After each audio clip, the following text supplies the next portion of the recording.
দুইটা গাড়ি দিয়া, একটা বড়লেখা থেকে জুড়িমুখা আর একটা গাড়ি, আর একটা হলো বড়লেখা মুখা যার লোড গাড়ি দিয়ে, দুইটা গাড়িতে ব্যারিকেড দিয়া পুলিশে গাড়ি সবগুলো আটকাইছে।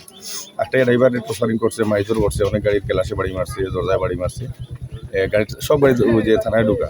আর স্যারের সাথে কোনো মাসিক কন্ট্যাক্ট হলো না কেন, একটাই বারবার স্যারের সাথে কোনো মাসিক কন্ট্যাক্ট হলো না।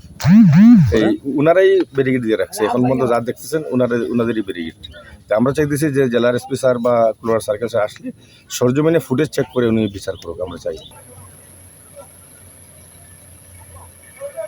আমরা বিভিন্ন লোকজনের থেকে এবং বিভিন্ন অ্যাক্সিডেন্টের প্রেক্ষিতে এই যে ট্রাকে যে মাটিগুলো টানে, এই মাটিগুলো ট্রাক থেকে বাইরে রাস্তায় যখন পড়ে, হালকা বৃষ্টি হলেই বিভিন্ন ধরনের দুর্ঘটনা ঘটে।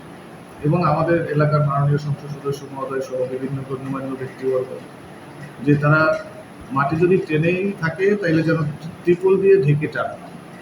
এর প্রেক্ষিতে আমরা আগের রাত্রে দুটি ট্রাক আটক করি।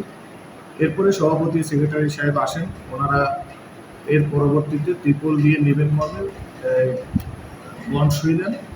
দেওয়ার পরে আমরা ট্রাক দুটো তাদের জিম্মায় দিয়ে দিই এবং উনি ওনার সংগঠনের সবাইকে বলার কথা। তো গত রাত্রে আমরা এরকম ত্রিপল ছাড়া একটা ট্রাক পাওয়ার পরে আমাদের ডিউটি পার্টি আটক করে।